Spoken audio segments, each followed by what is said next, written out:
오늘 월요일 교과연구 시간에 오신 여러분들을 주님의 이름으로 환영합니다. 월요일 교과연구의 주제는 예루살렘의 평화를 위한 기도입니다. 다 함께 기도로서 오늘 교과연구를 시작하겠습니다. 사랑하는 아버지 하나님, 오늘 저에게 하나님의 말씀을 펴서 그 가운데 숨겨진 의미들을 되짚어 볼 수 있는 시간을 허락하여 주셔서 너무나 감사합니다. 이 시간 저희 마음 가운데 하나님의 성령님 허락하여 주셔서 이 교과 연구를 통하여 다시금 저희에게 주어진 그리스도인의 의무와 특권들을 발견하게 하여 주시옵소서. 그래서 오늘 저희의 기도가 그리고 저희의 생애가 오직 주님을 향해 나아가는 순례자의 생애 또한 순례자의 기도가 되게 하여 주시옵소서. 이 모든 말씀 예수 그리스도 이름으로 간절히 기도드립니다. 아멘. 오늘 교과 연구는 시편 122편을 함께 묵상하겠습니다. 여러분들이 122편을 한번 펴서 보시면 이 시편 122편은 성전에 올라가는 노래다라고 기록되어 있는 것을 발견하게 될 것입니다. 이것은 시편 120편과 134편에 기록되어 있는 하나님의 성전에 올라가면서 불렀던 찬양 가운데 하나라는 것을 의미하는 것이죠. 참고로 히브리어 원문에는 이 성전에라는 표현은 없다고 합니다. 그냥 올라가는 노래라고 기록되어 있다고 하죠. 그러나 이 시편은 성전에 올라가면서 성도들이 함께 불렀던 찬양 가운데 하나이기 때문에 성전에 올라가는 노래다라고 한국 성경은 기록하고 있는 것이죠. 본 시편 1절은요. 여호와의 집에 올라가자라는 말로 그 찬양을 시작합니다. 시인은 그 말을 들었을 때에 내가 기뻐하였다라고 또한 고백하고 있죠. 그래서 그것을 한번 살펴보면요. 시편 122편은 예루살렘 성문에 막 도착하여서 이제 하나님이 거하시는 그 시온 산으로 올라가자, 그 성전으로 올라가자라고 고백하면서 서로에게 용기와 기쁨을 주는 장면을 묘사하고 있는 것이죠. 또한 교과책 151페이지에는 그 당시의 상황을 이렇게 설명합니다. 예루살렘 순례는 하나님의 백성이 과거부터 오늘까지 베푸신 하나님의 선하심을 경배하기 위하여 1년에 3번씩 모이는 기쁜 일이었다. 네, 맞습니다. 하나님께서는 그들의 백성들, 특별히 남자들이 하나님께 나아가서 예배드리라고 그 3번의 명령을 주셨습니다. 또한 신명기서 16장 16절과 17절은 그 명령에 대해서 이렇게 표현합니다. 너희 가운데 모든 남자는 1년에 3번씩 곧 무교절과 칠칠절과 초막절에 내 하나님 여호와께서 택하신 곳에서 여호와를 배웁되 빈손으로 여호와를 배웁지 말고 각 사람이 내 하나님 여호와께서 주신 복을 따라 그 힘대로 드릴지니라. 이처럼 과거 이스라엘은 매년 3번씩 하나님을 뵙기 위하여 하나님의 성전 앞으로 나아갔습니다. 그때 성경에는 많이 기록되어 있죠. 여러분, 그 성전으로 나아가는 그 순례길은요, 이스라엘 백성들에게는 나의 생애 가운데 거하셨던 하나님의 은혜를 다시금 발견하는 그런 축복된 순례길이었습니다. 또한 그 길은 단지 은혜만을 기억하는 길이 아니라 하나님의 심판대 앞에 서는 경험이기도 했습니다. 그 이유는 바로 그곳에 하나님의 심판의 보좌가 존재했기 때문이죠. 시편 122편 4절과 5절은 그 주님의 심판의 보좌에 대해서 이렇게 설명하고 있습니다. 지파들 곧 여호와의 지파들이 여호와의 이름에 감사하려고 이스라엘의 전례대로 그리로 올라가는도다. 거기에 심판의 보좌를 두셨으니 곧 다윗의 집의 보좌로다. 하나님이 거하시는 예루살렘 성전은 우리를 위하여 베풀어 주신 하나님께 감사를 드리는 장소였습니다. 그래서 1년에 3번씩 하나님께 자신의 모든 것들을 드리기 위해서 나아가는 것이죠. 또한 그 장소는 우리의 모든 죄들이 고하여지고 하나님의 심판대 앞에 나의 죄들을 내려놓는 그런 심판의 장소이기도 했던 것이죠. 여기 4절에서 하나님의 성전에 올라갈 때 이스라엘의 전례대로 그리로 올라가는 도다라고 그는 말하고 있습니다. 여기서 말하는 전례대로라는 말은요, 히브리어로 에듀트라라는 단어가 사용됩니다. 이 단어는 증거판 또는 율법을 의미하고 있죠. 즉 여호와의 집에 올라간다라는 그 말은 하나님의 증거판이 있는 그 심판대 앞으로 올라선다라는 것을 함께 의미하고 있다는 것입니다. 출애굽기 2장 21절로 22절은 그 이유를 이렇게 설명합니다. 속죄소를 궤 위에 얹고 내가 내게 줄 증거판을 궤 속에 넣어라. 거기서 내가 너와 만나고 속죄소 위 곧 증거궤 위에 있는 두 그룹 사이에서 내가 이스라엘 자손을 위하여 내게 명령할 모든 일을 내게 이르리라. 하나님은 분명히 우리가 주님과 만나는 장소를 속죄소라고 말하고 있습니다. 또한 그곳의 다른 이름으로 증거궤 위라고 표현하고 있죠. 즉 하나님의 심판대 앞에 선다는 것은 우리의 모든 죄들이 드러나며 하나님의 공의가 또한 보여지고, 그래서 우리의 모든 죄들이 그리스도의 보혈로 용서되어지는 감사와 찬양의 장소인 것이죠. 이러한 속죄와 용서가 있는 장소인 여호와의 집을 위하여 오늘 시편 기자는 하나의 명령을 우리에게 하고 있습니다. 시편 120편 5절은 이렇게 말하고 있습니다. 예루살렘을 위하여 평안을 구하라. 예루살렘을 사랑하는 자는 형통하리로다. 근데 여러분, 시편 122편을 우리는 어떤 시라고 했죠? 여러분의 성경책을 펴서 보시면 이 시는 다윗이 성전에 올라가는 노래라고 기록되어 있을 것입니다.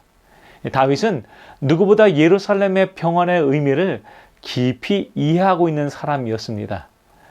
그는 예루살렘에 있으면서 너무나 많은 것들을 경험하였습니다.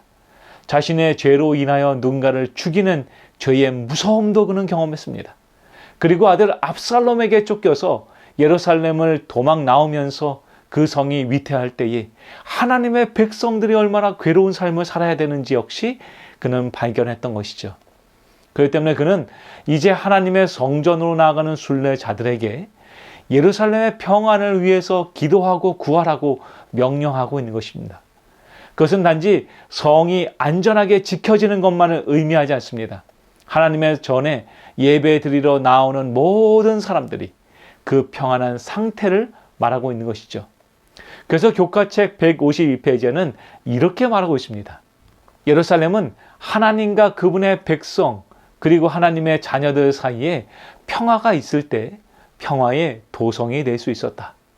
따라서 예루살렘의 평화를 위한 기도는 하나님과 그 백성이 또 백성들 서로가 평화롭게 살도록 호소하는 것이다. 예루살렘이 평안할 때 백성들은 번영할 것이다. 곧 백성의 평안이 예루살렘의 평안으로 이어질 것이며, 또한 그렇게 이루어진 예루살렘의 평안이 그곳에서 예배드리는 모든 자들의 형통함의 축복으로 이어진다라고 노래하고 있는 것이죠. 그렇기 때문에 예루살렘의 평안을 위한 기도는 그것으로 나오는 모든 예배자들의 특권이자 책임이었던 것입니다. 오늘날도 그와 같습니다. 하나님께 예배드리러 나오는 모든 예배자들은요, 그들이 예배드리는 공동체의 평안과 하나님의 전인 교회의 안녕을 위해서 반드시 기도해야 합니다. 오늘 우리가 흔들릴 때 우리의 신앙도 흔들리게 됩니다. 그와 마찬가지로 우리의 교회가 흔들릴 때 우리의 믿음도 흔들리는 것입니다. 그렇기 때문에 사랑하는 미주교회 성도 여러분이시여, 오늘 여러분들이 속한 공동체와 무엇보다 우리에게 하나님의 거할 처소로 주신 우리의 교회를 위해서 여러분 기도하시기를 간절히 바랍니다. 하나님은 그곳에서 드려지는 모든 예배를 축복하시고 그 안에서 예배를 드리는 모든 예배자들에게 바로 평안이라는 축복을 더하여 주실 것입니다. 정로의 계단 49페이지에는 주님이 그 평안의 약속을 오늘 우리에게 어떻게 약속했는지 이렇게 설명하고 있습니다. 그대들이 사모하는 바는 평안 곧 마음속에 하늘의 용서와 평안과 사랑을 얻는 것이다. 이것은 돈으로 살 수 없고 지력으로도 얻을 수 없고 지혜로도 구할 수 없나니 그대 자신의 노력으로는 그것을 도무지 얻기를 바랄 수 없는 것이다. 그러나 하나님께서는 이것을 돈 없이 값없이 선물로 제공하신다. 만일 그대들이 손을 내밀어 붙잡기만 하면 그것은 그대들의 것이 된다. 여러분, 하나님께서 우리에게 평안을 허락하시겠다고 말씀하셨습니다. 하나님께서 우리에게 돈으로 살 수 없는 하늘의 평안을 주시겠다라고 말씀하셨습니다.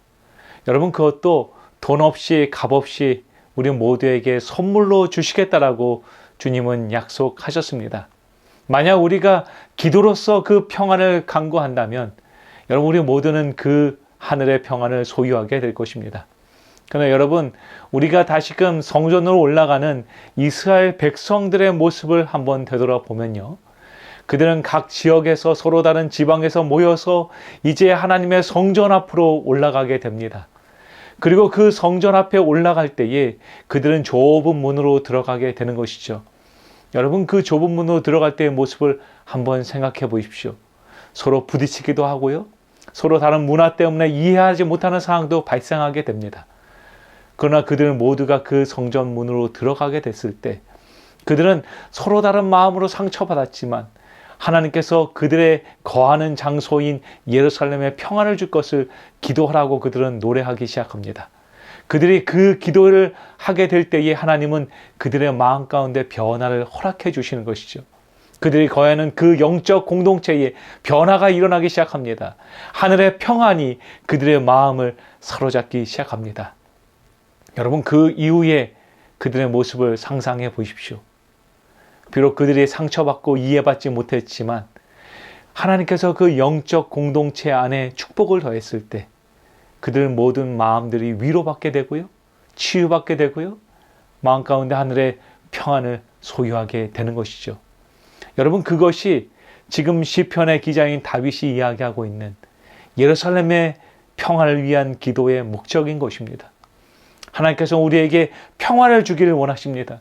하나님은 우리에게 전쟁과 투쟁이 아니라 우리의 삶 가운데 참된 평안을 허락하길 원하신다는 것이죠. 우리 사랑하는 성도 여러분이시여, 우리가 속해 있는 이 영적 공동체 교회를 위해서 기도하는 성도가 되시길 간절히 바랍니다. 비록 우리 역시 그 이스라엘 백성들처럼 서로 다른 지역에서 만났고 서로 다른 문화 가운데 만났고 그 좁은 문으로 들어가다가 서로 부딪히며 상처도 얻게 되지만 우리가 예루살렘의 평화, 그 영적 공동체인 교회의 평화를 위해서 기도할 때에 하나님께서 우리의 마음 가운데도 그 위로와 평안을 허락하실 것입니다. 그리고 우리의 예배가 참된 하나님을 위한 예배가 되게끔 주님은 허락하실 것입니다.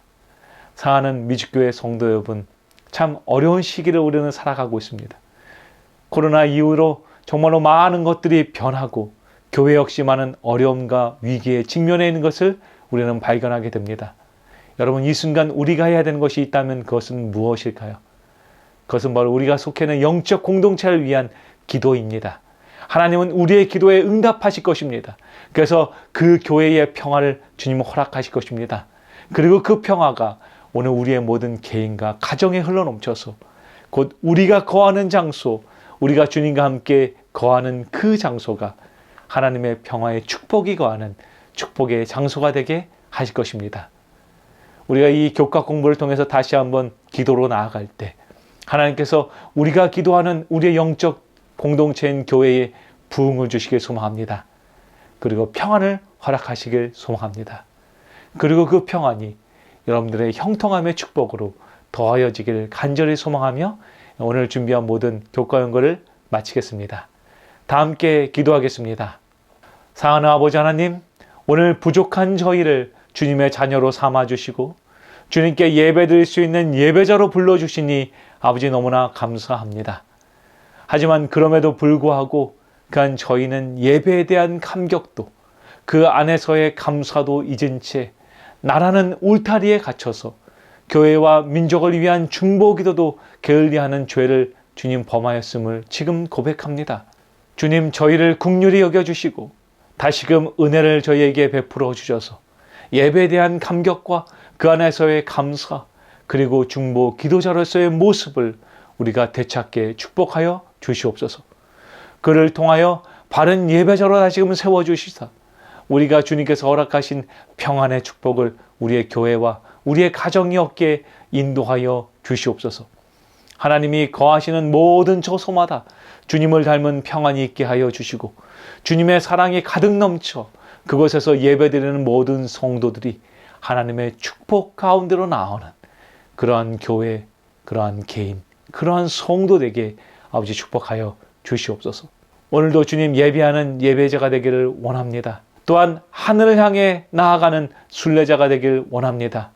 저희의 모든 생애를 주님 함께 하시며 인도하여 주시옵소서. 이 모든 말씀 우리를 사랑하시는 예수 그리스도의 이름으로 간절히 기도드리옵나이다. 아멘.